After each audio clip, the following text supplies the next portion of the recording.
Bienvenidos a su canal de YouTube Español en Casa. El día de hoy vamos a tener un video que varios de ustedes me han estado pidiendo y es cómo hacer un análisis crítico o un resumen crítico, que no es lo mismo que hacer un ensayo crítico, porque un resumen crítico o un análisis crítico es precisamente eso, hacer un análisis, un resumen de una obra, pero no es un documento tan complejo como en el caso del ensayo crítico, donde ustedes van a incluir tesis y argumentos. Es decir, el análisis crítico es un documento un poco más sencillo, un poco más somero que el ensayo crítico. Y eso es lo que vamos a aprender hoy. Sí, antes de continuar, si es la primera vez que estás viendo un video en mi plataforma educativa, te invito a suscribirte a mi canal y activar la campanita en el botoncito rojo, porque tengo nuevos tutoriales de español todos los días.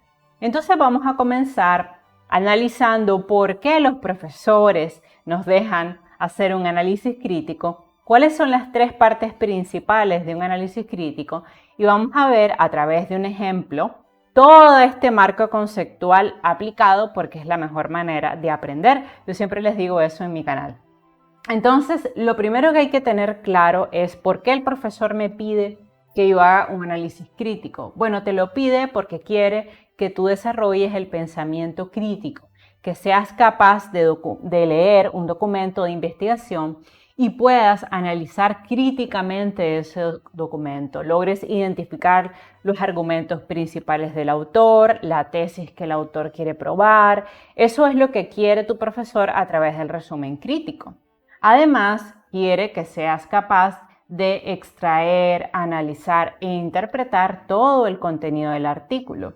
Y C, también quiere que estudies y examines los elementos del artículo, identifiques sus elementos y discutas sus propiedades. Y finalmente, que exprese juicios de valor y opiniones sobre este artículo. ¿Cuáles son las partes que tiene un análisis crítico? Bueno, primero tiene que tener una introducción donde vas a colocar la cita bibliográfica siguiendo la normativa APA, donde tú indiques quién es el autor del documento y cuándo lo recuperaste, o sea, en el sitio donde lo recuperaste. Luego de eso tienes que explicar brevemente la razón o las razones que tuviste para escoger este tema. O sea, ¿por qué voy a hacer un análisis crítico de X documento? Y no se vale decir porque el profesor me lo dejó. No, o sea, ¿por qué realmente este tema es importante discutirlo y analizarlo?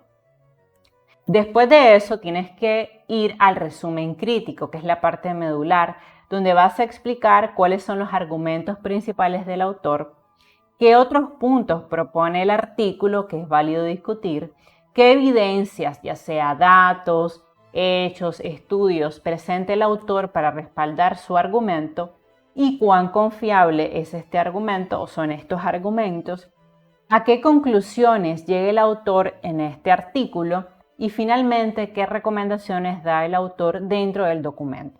Esta es la segunda parte más importante del resumen crítico porque tú vas a resumir todas las ideas del autor en este documento.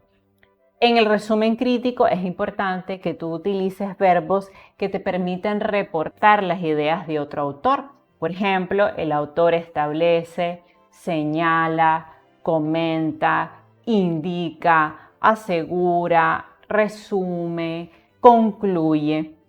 Entonces, todos estos verbos que nos permiten reportar las ideas de otro autor tienen que ir incluidos en el resumen. Y luego del resumen con las ideas principales del autor, tienes que incluir una crítica de este documento donde vas a dar tu opinión del artículo. Para eso, en la crítica es importante que respondas 4 preguntas. Primero, ¿está usted de acuerdo con las conclusiones del autor? Explique por qué sí o por qué no. Porque puede ser que apoyemos la tesis del autor o puede ser que no, todo es válido. Segundo, ¿las recomendaciones del autor son apropiadas? ¿Por qué sí y por qué no? Tercero, ¿qué implicaciones tienen los hallazgos o recomendaciones del autor para la sociedad y para el lector? Y finalmente, ¿de qué manera el artículo te ha impactado? Voy a explicar una cosa muy importante y es que a la hora de entregar el resumen crítico, estas partes son puramente demostrativas, pero el resumen, la crítica, la cita, todo va dentro del resumen crítico. No es que lo va a separar, sino que todo esto que acabo de leer debe ir dentro de tu resumen crítico, pero no por partes, porque hay estudiantes que entonces te ponen, por ejemplo, la pregunta, ¿está usted de acuerdo con los planteamientos del autor? Y luego responden, no, no es así. Esto simplemente es un esqueleto. ¿Ven? Esto que ustedes ven en rojo es un esqueleto que les va a permitir a ustedes que sea más fácil hacer el análisis crítico. Pero no es que tienen que poner las preguntas y las respuestas, sino que estas preguntas son una guía, ¿ok? Del resumen crítico. Entonces vean ustedes cómo lo hice yo.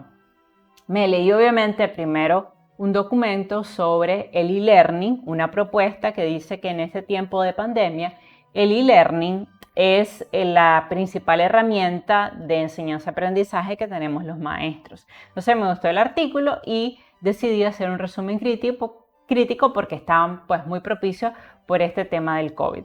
Entonces lo primero que puse en mi resumen crítico es la cita. Vean ustedes cómo coloqué el apellido del autor, las iniciales del nombre del autor, 2020, que es el año de publicación, el nombre del documento, aprendizaje en línea, una panacea en estos tiempos de crisis de COVID-19, revista, porque lo tomé de una revista de Ecología Educativa, volumen 49, y luego el URL donde cualquier persona puede descargar el documento. Afortunadamente, como APA séptima edición ha introducido varios cambios, ya no tenemos que incluir ni recuperado de ni la fecha en que nosotros descargamos ese documento. Y eso me parece genial porque nos pasaba mucho antes cuando investigábamos y por ejemplo teníamos 50 fuentes, que a veces se nos olvidaba qué día habíamos recuperado el documento. Entonces uno pues lo que hacía era poner una fecha aproximada. Me alegra mucho que APA se haya dado cuenta que eso es hasta irrelevante porque mucha gente hasta inventaba la fecha en que había descargado el documento porque realmente no es relevante y haya dejado simplemente lo importante, el apellido del autor, el nombre, el año de la publicación para saber si esta fuente es vigente, el título de la publicación, el número de la revista y el link donde pueden descargar el artículo. Entonces, muy bien por APA séptima edición. Luego hay que explicar brevemente por qué escogí ese tema, entonces aquí lo explico.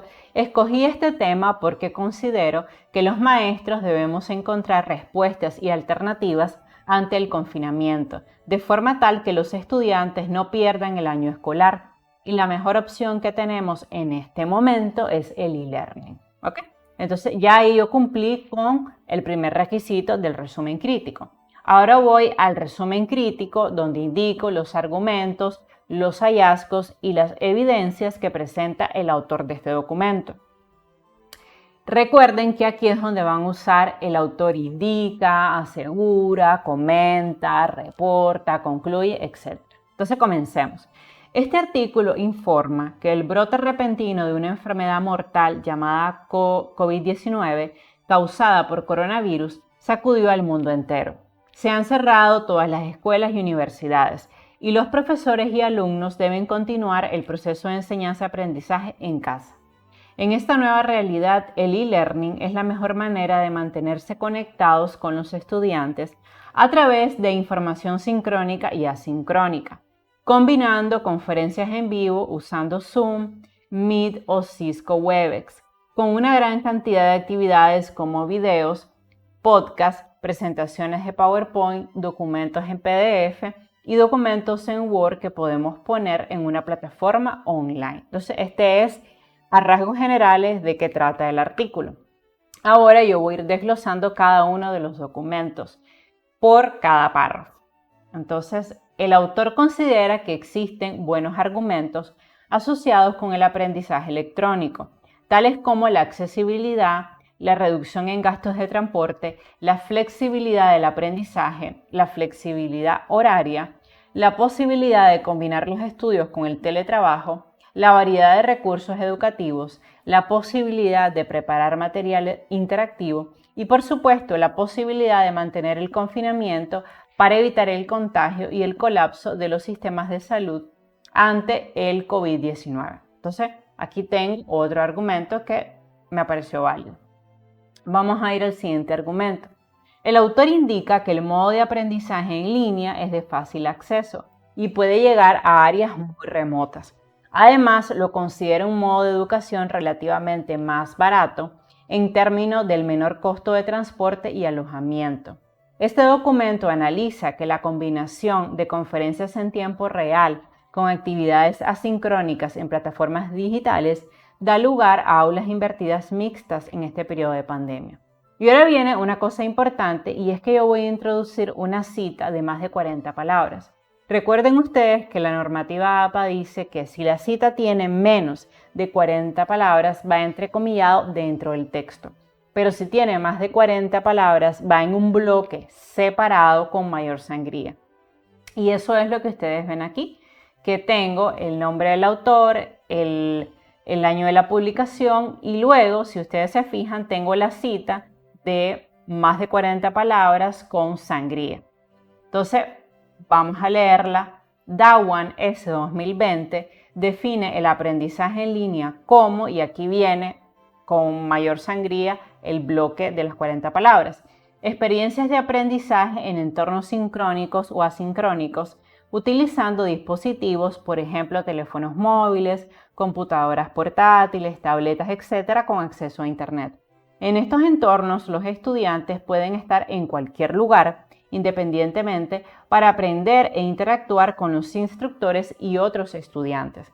El entorno de aprendizaje sincrónico está estructurado en el sentido de que los estudiantes asisten a conferencias en vivo, hay interacciones en tiempo real entre educadores y alumnos y existe la posibilidad de retroalimentación instantánea, mientras que los entornos de aprendizaje asincrónico permiten un aprendizaje acorde al ritmo de cada estudiante.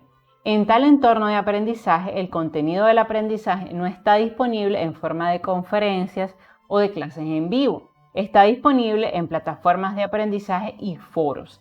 La retroalimentación instantánea y la respuesta inmediata son posibles en determinadas plataformas como Google Forms. Y una cosa muy importante es que tengo que indicar la página, en este caso página 7, donde está esta cita de más de 40 palabras.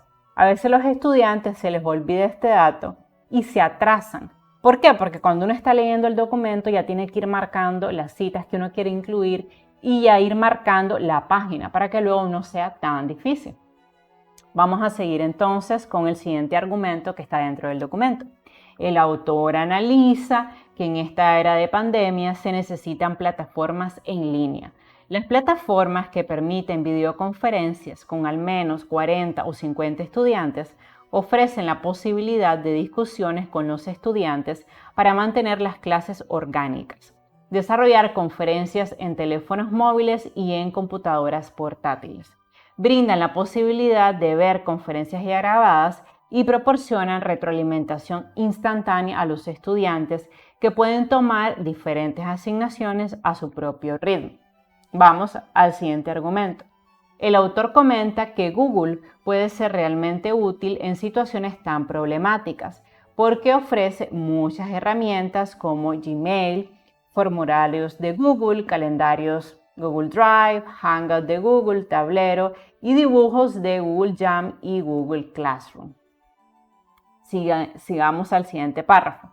La investigación indica que el e-learning tiene muchos puntos fuertes como la flexibilidad del tiempo, la flexibilidad de ubicación, la posibilidad de llegar a una amplia audiencia, una amplia disponibilidad de recursos y contenido y retroalimentación inmediata.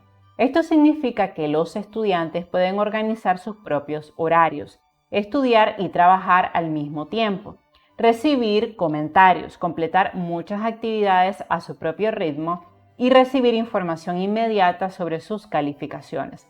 De igual forma, el profesor puede mantener un registro de calificaciones actualizado en tiempo real. Sigamos al siguiente argumento. Por otro lado, los profesores pueden diseñar una gran cantidad de actividades de acuerdo con los diferentes estilos de aprendizaje dentro del aula. Alumnos visuales, kinestésicos, auditivos y lectoescritores. Pueden usar muchos formatos como videos, podcasts o documentos PDF. Además de eso, el e-learning es altamente transparente con los padres, ya que estos pueden ver el progreso de sus hijos y ahorra tiempo, ya que los maestros pueden usar diversas plataformas para facilitar el engorroso proceso de calificación. Sin embargo, aquí viene otro argumento, el autor también afirma que existen algunas debilidades cuando hablamos de e-learning. Entre ellas destacan la necesidad de conexión a Internet, la posesión de dispositivos electrónicos como computadoras, teléfonos celulares y tabletas, la existencia de dificultades técnicas que afectan el proceso de enseñanza-aprendizaje, la falta de habilidades tecnológicas por parte del estudiante, la gestión incorrecta del tiempo, las distracciones, la frustración, la ansiedad, la confusión y la falta de interacción personal y física. Vamos al siguiente argumento que plantea el autor. El autor sugiere que comprender estas desventajas y desventajas es importante para incorporar la tecnología en el uso diario. También señala que los maestros son renuentes al cambio y en muchos casos se aferran a los métodos tradicionales de enseñanza en forma de clases presenciales. Sin embargo, asegura que el COVID-19 no nos deja otra opción y que combinar las clases presenciales con clases virtuales es la única manera de reducir el contagio. Seguimos, ya voy terminando el resumen. El autor afirma que podemos aprender mucho de esta situación desafiante, porque hay muchas herramientas disponibles que los maestros pueden usar para continuar el proceso de enseñanza-aprendizaje en casa. Los profesores pueden presentar el plan de estudios en varios formatos y complementar sus clases con videoconferencias, reuniones virtuales, foros y chat en línea para obtener comentarios inmediatos y mantener una conexión personal con los estudiantes. Los estudiantes pueden aprovechar esta situación para desarrollar nuevas habilidades enfocadas en la resolución de problemas, el perfeccionamiento del pensamiento crítico y la adquisición de nuevas habilidades tecnológicas. Por todos estos motivos, el autor afirma que el e-learning es la mejor estrategia para continuar el proceso educativo en un entorno seguro, manteniendo la distancia habitual y protegiendo a profesores y alumnos del contagioso COVID-19. Por otro lado, el autor señala que si aprendemos a manejar entornos virtuales, la próxima vez que nos enfrentemos a un virus, una guerra, un huracán o un terremoto, vamos a estar mejor preparados para hacer frente a este tipo de amenazas. Podemos aprender mucho de esta terrible situación y entender que la tecnología debe incorporarse como parte de nuestra malla curricular en lugar de considerar que es una pequeña parte de ella. No necesitamos luchar contra la tecnología, podemos aprovecharla y usarla como una poderosa herramienta educativa. Entonces ya aquí yo terminé todo mi resumen crítico. Lo que yo hice fue que le dediqué a cada argumento un párrafo dentro de mi resumen crítico. Y ahora voy a ir a mi crítica personal, ¿ok? Que aquí yo la separé, pero ustedes recuerden que cuando hagan el documento no va a ir aparte, sino ustedes terminan el resumen crítico y caen directamente a la crítica, ¿ok? Estas preguntas son solo de guía. Entonces, estoy completamente de acuerdo con el planteamiento del autor, o sea, este ya es mi pensamiento, ya estas no son las ideas del autor. ¿Qué pienso yo de ese documento? ¿Okay? Ya que en esta situación de pandemia, la mejor opción es implementar el e-learning y el aprendizaje a distancia para que los maestros continúen con el proceso de enseñanza-aprendizaje y los estudiantes puedan tener aprendizajes significativos desde su casa. El autor recomienda que las instituciones educativas brinden capacitaciones a los maestros en el uso de plataformas digitales y comiencen a ver el e-learning como un complemento de la malla curricular y no solamente como un apéndice de la misma. Además, el autor hace un análisis de las múltiples ventajas del e-learning como flexibilidad horaria, disminución de los gastos de transporte, cero gasto de desplazamiento a otros países, posibilidad de combinar el estudio con el teletrabajo y disponibilidad de distintos formatos para entregar el material a los estudiantes, como videos, podcasts, documentos PDF o Word.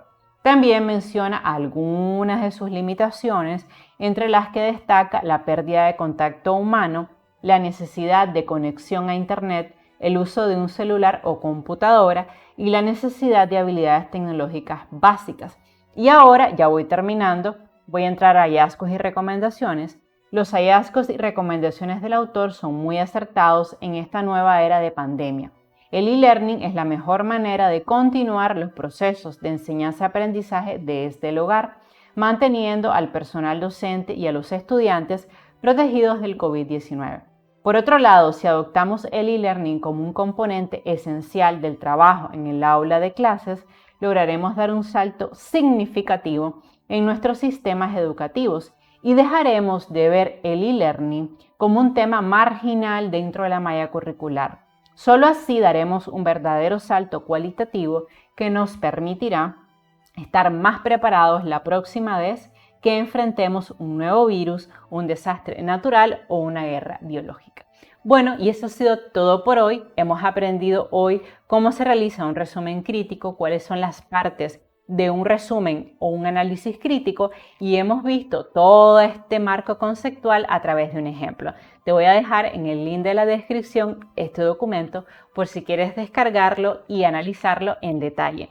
Y también recuerda que si te gustó este video, te puedes suscribir a mi canal, activar la campanita y recuerda también que me puedes ayudar compartiendo este video con otras personas que están estudiando español. Bye bye.